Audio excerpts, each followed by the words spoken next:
Halo guys, nama gue Sam dari StephTech, dan di video kali ini gue bakal nge-review smartwatch yang gue udah pakai lumayan lama dan gue sangat suka banget. Kalian juga sering lihat di video, yaitu si Huawei GT4 atau Huawei Watch GT4. Tapi sebelum kita masuk ke videonya, kalau misalnya kalian menemukan video ini bermanfaat, bisa like dan komen, dan juga pastinya share dan subscribe, jangan lupa ya. Oke, langsung kita masuk ke videonya. Seperti biasa, pertama kita bahas dulu untuk harganya. Ini kita simple aja. Untuk harganya sendiri, Huawei menurut gue paling murah dibanding sama kompetitor yang menurut gue mirip-mirip ya, kayak Galaxy Watch atau Apple Watch. Ini jauh lebih murah. Kalian bisa dapetin di Tokopedia atau di e-commerce lainnya di harga 2,1 juta. Itu yang untuk cewek yang 41 mm, atau bisa juga untuk cowok sebenarnya, cuma bentuknya lebih ke arah cewek. Dan untuk yang ini, yang gue pakai, ini yang 46 mm, ini di harga 2,9 juta. Yap, jauh lebih murah daripada Galaxy Watch yang harganya hampir 2 kali lipat ya. Dan kalau misalnya kalian mau beli smartwatch ini, gue bakal taruh link di deskripsi. Langsungnya kita next bahas untuk si build dan desainnya. Pertama untuk build-nya sendiri, ini menurut gue build-nya sangat premium banget ya. Build-nya dia terbuat dari full metal, terus dia itu sangat kokoh dan sangat kerasa, bener-bener enak banget di tangan. Jadi walaupun dia build-nya premium, tapi dia itu enteng banget, jadi di tangan nggak kerasa kayak pakai jam yang gede banget. Sangat nyaman dipakai di tangan.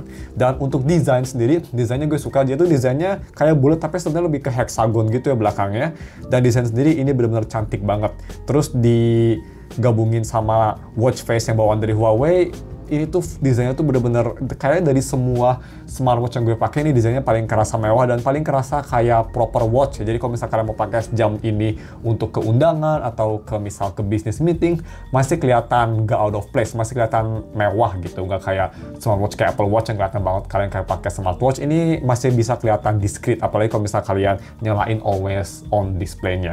Untuk si displaynya sendiri untuk smartwatch Huawei ini dia itu pakai AMOLED. Layarnya tuh di 1,4 inci, 1,3 inci AMOLED color screen, PPI 326 saja, sangat detail, dan material terbuat dari stainless steel untuk yang 46 mm, jadi itu benar-benar kerasa premium, tapi beratnya juga dia enteng ya, nggak terlalu berat banget kok. Kalau misalnya kita ukur nih, dia itu beratnya dengan strap hanya di 56 gram. Sangat enteng walaupun build-nya sangat premium, jadi dia pakai di tangan seperti yang gue bilang ya di awal, sangat nyaman, dan juga ini strapnya tuh, dia itu kayak hybrid gitu ya, depannya nylon, tapi dalamnya itu silikon, jadi masih bisa tahan air juga, cukup oke, dan kerasa nyaman karena dalamnya silikon ya, jadi masih kerasa lembut di tangan. So that's pretty good. Untuk kualitas display sendiri, ini sebenarnya udah cukup bagus, sangat detail, sangat enak, sangat bagus, sangat jernih. Tapi memang untuk full brightness, dia nggak seterang kayak Galaxy Watch 7 atau Apple Watch ya. Jadi di bawah sinar matahari bisa kita lihat tuh di biro, masih kelihatan, tapi nggak terang-terang banget lah. Tapi sih masih, yang paling penting menurut gue masih bisa kelihatan, itu sih yang penting. Dan nggak gelap-gelap banget juga kok, tengah-tengah lah. Untuk watch face ini seperti aplikasi lainnya, kalian bisa akses lebih banyak di Huawei Health. Dan untuk yang di bawaan sini, untuk ganti watch face gampang, tinggal press and hold, dan dia bisa langsung ganti kayak gini. Dan juga suka banget nih sama Huawei, bisa kelihatan gak tuh kalau gue deketin dikit, dia tuh ngasih tau power levelnya. Jadi makin gede power levelnya, kalau nggak salah ada 3 level, 1, 2, 3, itu tuh ngasih tahu berapa banyak dia bakal ngekonsumsi daya smartwatch-nya, yang artinya bakal ngaruh ke battery life. Jadi ya, lumayan handy, dan ini bisa kita lihat sangat smooth juga ganti-gantinya. Kalau bisa kita ganti ke sini, ke digital, bam, dia langsung ganti tanpa ada masalah. Jadi lumayan smooth, lumayan bagus, dan gue sih nggak ada masalah. Untuk watch faces juga lumayan banyak, tapi memang nggak se-complete Android Wear, karena ini bukan pakai Android Wear ya. Dan untuk phone app sendiri, kita langsung aja inspect lebih dalam lagi. Kita langsung ke diri gue yang masa lalu ya. Kita switch, ini dia untuk phone app ya. Mari kita langsung cek bagaimana untuk Huawei Health-nya. Cara downloadnya kalian bisa download di Galaxy Store. Kalau misalnya kalian punya Galaxy Store, ada langsung. Atau kalau misalnya nggak ada, kalian bisa cari di website. Karena sayangnya di Google Play itu nggak ada ya. Jadi kita langsung aja ke Huawei Health-nya. Dan di sini yang pertama, kalau misalnya kita ke Health, kalian bakal dikasih tahu summary-nya yang gue sangat suka. Sangat komplit, sangat simple. Dikasih tahu kayak exercise record-nya, health clovers, terus dikasih tahu kayak setengah ring mirip-mirip Apple Watch tuh. Terus heart rate, weight, sleep, activity ring, stress, SpO2, dan teman-teman. Kalau misalnya kita ke exercise, ini buat exercise kalau misalnya kalian mau exercise dari HP-nya, di triggernya bisa juga. Ini gue sorry ada sedikit bahasa Jepang karena gue habis berubah bahasa Jepang ke bahasa Inggris lagi, jadi belum fully translate. Itu mungkin sedikit kelemahannya kalau misalnya kalian udah ganti bahasa di HP-nya, ngesingnya tuh dia agak lama atau nggak ngesing sama sekali. Oke, soalnya di sini ada devices dan ada Mi sendiri apa sih yang untuk akunnya. Kalian bisa ngeliat achievement di sini. kayak dikasih tahu juga achievement-nya tuh kapan dan teman-temannya kayak di Apple Watch, cuma di sini memang lebih simple ya, nggak se over animate kayak di Apple Watch. Nah, kalau misalnya kita ke device, di sini kalian bisa lihat musiknya. Ini kalian bisa nge-import musik, tapi nggak bisa dari kayak Spotify atau Apple Music gitu ya. Ini harus lokal. Kalau ingin langsung masukin ke Huawei, atau misal kalau ingin wireless itu biasa aja sih media playernya, nothing spesial. Bisa kita add musik, bisa manage musik, add or manage musik on your watch. Seperti itu, ada watch face. Dan kalau misalnya kita ke Huawei GT4-nya sendiri, di sini kalian bisa dikasih tahu battery percentage-nya berapa, dikasih tahu untuk apa aja yang kalian mau nyalain sensornya, seperti health monitoring, apa aja dinyalain. Di sini gue nyalain semua kecuali automatic SpO2, skin temperature, sama sleep breathing awareness. Gue sih kurang perlu ya untuk sleep breathing awareness juga tadi, tapi kalian harus pakai Huawei ID dan kalian harus nyalain di health monitoring. Musik tadi seperti gue bilang bisa masukin musik. Terus di sini ada App Gallery, itu App Store-nya Huawei. Notification kalian bisa pilih notification-nya, terus bisa di-mute juga notification. Kalau misal HP kalian pakai, ya wajar banget, normal sekali seperti di smartwatch lainnya. Bisa find your device, dan itu kalau find your device, si smartwatch-nya bunyi ya. Bunyinya tuh lumayan keras, dan kalau misal kebalikannya, di si apa-nya tuh bunyinya tuh kayak dia tuh bunyi ada kayak cewek bilang hello I'm here. Agak creepy sih, tapi sangat-sangat berguna dan memang keras banget, jadi sangat berguna itu Find Device karena dia ada speaker juga, ada alarm dari Porsche Favorite Wallet, Quick Reply yang gue suka pakai juga, dan yang pastinya ada Watch Connection Protection biar nggak kehack, dan firmware update dan teman-teman. Tapi untuk firmware update gitu sih biasanya otomatis kalau gue ya. Jadi ya, untuk software sendiri sih si aplikasinya ini benar-benar basic banget, dan tapi sangat interaktif dan cukup detail. Nanti ya kita bakal bahas untuk lebih detailnya di segmen-segmennya. Tapi untuk aplikasi sih menurut gue udah lumayan suka. Langsung aja kita balik lagi ke section berikutnya. Jadi ya, phone app lumayan banyak, lumayan simple, tapi lumayan detail juga, sudah pretty good. Nah, kita lihat untuk fitur smartwatch-nya aja. Buat yang ingin tahu sedetail banget apa aja di smartwatch-nya, kita langsung aja lihat ya. Ada dua button di sini. Button di bawah untuk shortcut langsung ke workout, dan untuk button atas ini untuk ke app drawer-nya. Dia mirip banget kayak Apple Watch bentuknya. Dan di sini banyak banget ada weather, terus di sini ada stress level, di sini ada clover gini, sehingga oh ini health clover ya. Dan di sini ada message, ada flashlight yang layarnya jadi terang, ada settings nanti kita bakal akses, ada find your phone, ada maps, ada breathing exercise, di sini ada alarm, di sebelahnya ada timer, terus di sini bawah ada Huawei Wallet yang kalau nggak salah di Indonesia nggak bisa dipakai, ada kontak, ada temperatur untuk temperatur badan kalian. Di sini juga ada air pressure, so that's pretty good, lumayan komplit ya, altitude level juga ada, jadi kayak Garmin gitulah. Bisa dibilang lumayan akurat juga. Jadi komplit banget ya untuk real wujudan. Kalian bisa telepon juga langsung dari HP, dari smartwatch-nya. Di sini ada BMI, stay fit, tapi untuk BMI sendiri kalian nggak bisa diukur sayangnya. Jadi itu mungkin kelemahannya dibanding sama Samsung ya. Terus di sini ada blood pressure.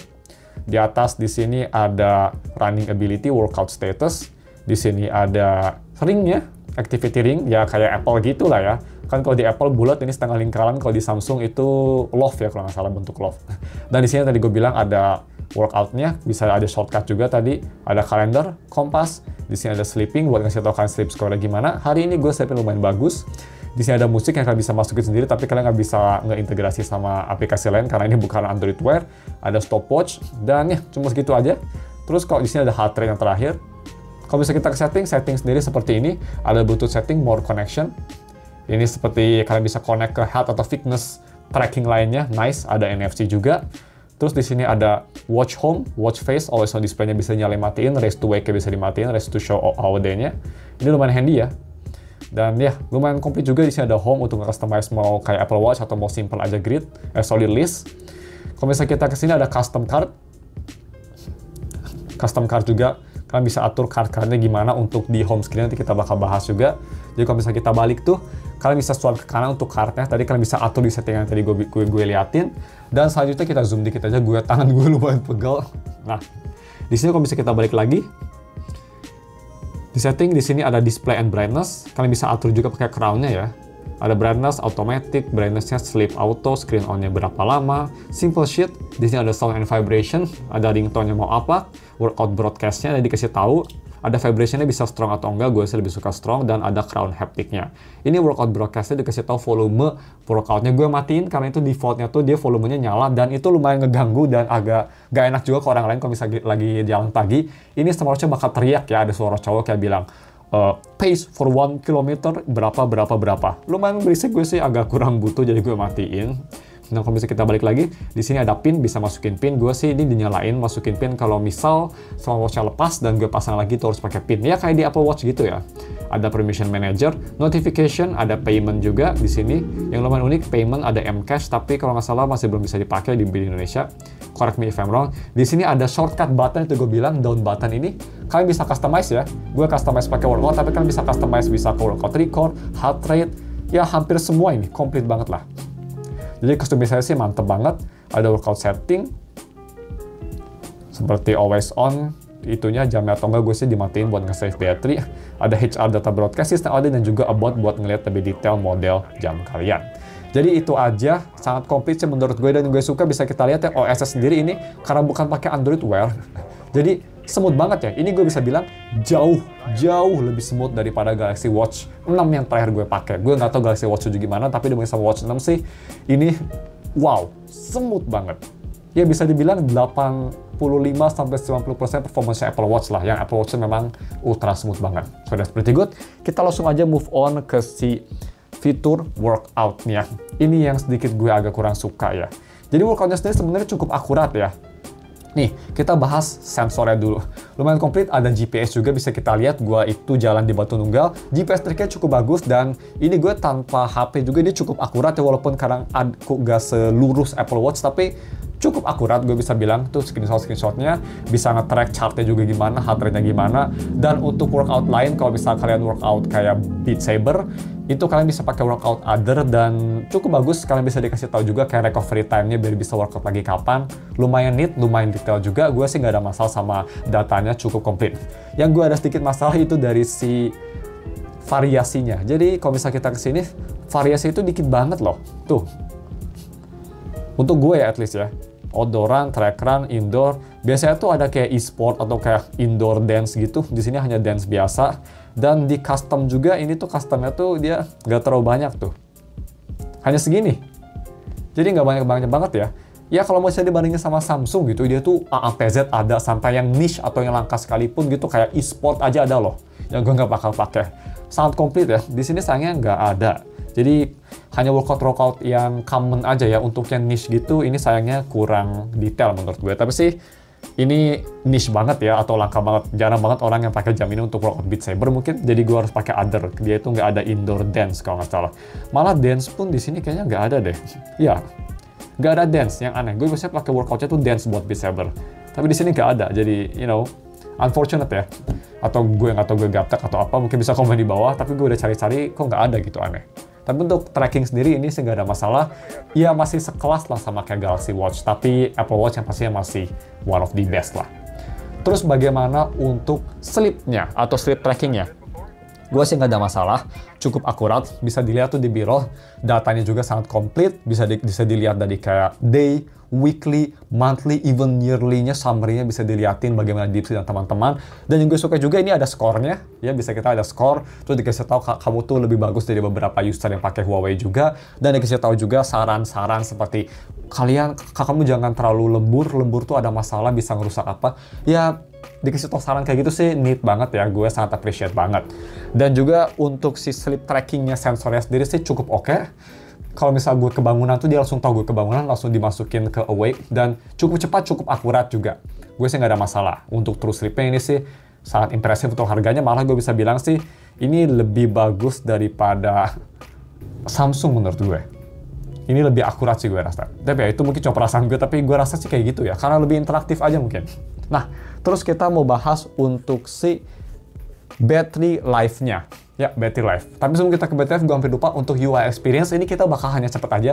UI experience tadi gue udah bahas mostly di itu ya, di fitur smartwatch-nya. Untuk UI bisa kita lihat super smooth, sangat smooth banget. Ini basic banget. Di kiri ada kayak smart assistance. Kalau misalnya kita swipe dari bawah ke atas gini, kalian bisa lihat notifikasi ada apa aja yang belum kamu lihat. Dari atas ke bawah, sama seperti mouse lainnya, ada control center yang sangat komplit juga. Dan kalau misalnya kita swipe ke kanan, ini ada kartunya, ya. Cuma kartunya nggak bisa diakses pakai crown. Crownnya tuh cuma nggak akses si kartunya sendiri, nggak bisa di scroll pakai crown ya kayak di Galaxy Watch. Ya, simple banget, dan UI sendiri gue bisa bilang jauh lebih smooth daripada daripada Galaxy Watch. Itu dijamin 100%. Galaxy Watch karena suka nge-lag, suka panas, baterainya habis. Gue nggak suka sih. Ini sih lebih bagus. Dan ada satu hal lagi juga yang lebih bagus dari ini, dari Galaxy Watch dan Apple Watch, yaitu battery life-nya. Jadi, smartwatch Huawei ini tuh di advertise battery life-nya dia itu bisa tahan sampai 2 minggu. Tapi itu menurut gue agak terlalu berlebihan. 2 minggu tuh kalau misal kalian sensornya hanya sensor basic dan dipakainya hanya light banget. Untuk pemakaian gue, yang tadi kalian udah lihat di phone app ya, gue tuh nyalain kayak stress, gue nyalain heart rate, gue nyalain sleep tracking, dan teman-teman, ya tengah-tengah lah ya, nggak dinyalain semua, tapi setengah dinyalain. Ini bisa bertahan kira-kira 6 hari sampai maksimal 7 hari. Cukup impresif sih menurut gue ya. 6 hari 7 hari itu dengan always on display nyala loh. Yap, always on display-nya nyala. Lumayan bagus sih, lumayan bagus banget. Itu kalau bisa dibaca always on bisa bertahan easy sekitar 8-9 hari, even 10 hari kok. Dan gue suka pakai always on nyala karena gue sih, menurut gue always on display itu berguna banget di jam. Jadi gue nggak usah harus, nggak nyala-nyala, bisa dilihat toong dikit langsung kelihatan jam berapa. Jadi gue pakai always on display nyala bisa 6-7 hari sih. Ini udah lebih dari impresif. Sangat bagusnya pastinya, ngalahin semua smartwatch kayak Galaxy Watch atau Apple Watch. Dan fiturnya juga nggak jauh beda kok menurut gue. Jadi, it's amazing. Udah cukup bagus sih. Battery life ini menurut gue 10 out of 10, dan gue harap ya di Huawei Watch GT5 mungkin Huawei bisa nambahin fitur-fitur lain seperti, ngitung BMI kayak di Galaxy Watch, dan GPS lebih akurat, dan mungkin bisa integrasi Huawei OS dengan YouTube musik mungkin atau Spotify. Itu sih mantap banget kalau bisa. Jadi gue nggak usah bawa HP kalau workout. That's amazing. Tapi ya, battery life easy 10 out of 10. Oke, langsung aja kita bahas untuk kelemahannya ya. Jadi, kelemahan di smartwatch ini pastinya nggak perfect. Ada beberapa kelemahan yang gue mau point out. Yang pertama, ini untuk beberapa orang mungkin kurang suka karena ini bukan Android Wear ya, ini dari Huawei sendiri. Yang artinya ini kustomisasinya dan beberapa fitur nggak bakal se-open atau sebanyak di Android Wear. Yang kedua, yaitu tracking GPS-nya memang nggak bakal seakurat Apple Watch ya. Apple Watch masih king of GPS menurut gue untuk smartwatch, bukan khusus workout ya, untuk MPV smartwatch atau MPS ya, multi-purpose smartwatch kayak Galaxy Watch, Huawei Watch, Apple Watch masih nomor 1 untuk GPS tracking. Tapi ini udah lebih bagus daripada Galaxy Watch kok. Dan untuk workout juga, tadi gue udah poin juga ya, workoutnya ini sayangnya kurang banyak. Bisa dibanyakin mungkin di versi selanjutnya. Dan yang terakhir untuk varian, ini varian hanya Wi-Fi only kalau nggak salah di Indonesia ya, nggak ada yang seluler. Itu sayang banget sih. Tapi itu aja menurut gue. Dan untuk selling point-nya sendiri atau selling point terbesar dari Huawei ini sih ada banyak ya. Seperti harganya yang jauh lebih terjangkau daripada si Galaxy Watch atau Apple Watch, dan fitur yang nggak beda jauh. Terus kualitasnya juga dia premium ya. Even dibanding dengan Galaxy Watch, menurut gue sih ini kerasa lebih premium. Terus dia juga punya performa yang lebih smooth daripada Galaxy Watch dan Android Wear lainnya menurut gue. Terus dia udah ada fitur sekelas smartwatch di atasnya ya, seperti water resistance, bisa jawab telepon, ada speaker, GPS tracking bagus, layarnya oke walaupun brightness-nya nggak seterang kayak Galaxy Watch. Dia udah build-nya sangat premium stainless steel, ada sleep tracking, ada sleep apnea, lumayan komplit ya, cuma nggak ada BMI sensor aja. Terus ini juga sensornya juga cukup lengkap, tadi gue bilang udah water resistant sampai 5 ATM, udah cukup oke lah untuk jam kayak gini, cuma jangan dicelupin ke ini ya, ke laut. Dan untuk battery life juga ini selling point terbesar dari HP lagi dari smartwatch ini, dari Huawei GT Watch 4. Jauh lebih baik daripada kompetitor lainnya ya. Dengan performa dan fitur dan sensor indikasi, ini baterainya sih bisa tahan 6 hari dengan always on display nyala, absolutely impressive. Jadi untuk konklusinya, gue udah pakai smartwatch ini udah lama banget dan gue sih sangat impresif banget. Kayaknya gue bakal jadi pelanggan tetap Huawei Watch, dan kalau misalnya dia beli GT5, gue pasti bakal beli. Gue kayaknya nggak bisa balik lagi ke Apple Watch atau Samsung Galaxy Watch ya, karena baterainya yang lemah. Mungkin kalau misalnya mau balik juga, harus beli yang ultranya yang harganya berapa tuh? 6 kali lipat ya daripada ini, 12 jutaan. So ya, hell nah. Kok 12 juta, sorry. Sekitar 8 jutaan ya? Nggak 6 kali lipat sih, sekitar 4 kali lipat. Hell nah. Gue mending beli ini aja, udah sangat puas, dan gue juga bukan workout-holic ya, jadi udah lebih dari cukup untuk gue. Jadi ya, untuk konklusi gue sih, kalau misal kalian seperti gue, tadi gue udah jelasin bagaimana experience gue, dan mirip-mirip experience-nya tuh seperti gue, ini sih smartwatch terbaik, even sekarang pun terbaik ya, karena GT5 kan belum ada, ini masih yang terbaik untuk opini gue. Harganya mantap, performanya oke, battery life-nya absolutely amazing, dan ini tuh hybrid ya. Cocok untuk smartwatch dan cocok juga untuk casual, formal, karena dia bentuknya sangat-sangat mewah dan classy. Jadi ya, gue sangat rekomen kalau misalkan kalian mau beli smartwatch ini, gue bakal taruh linknya di deskripsi. Thanks for watching, kita ketemu lagi minggu depan untuk video review lainnya. Kalau misalkan kalian suka video ini, bisa like, subscribe, dan komen, terus share. Bye.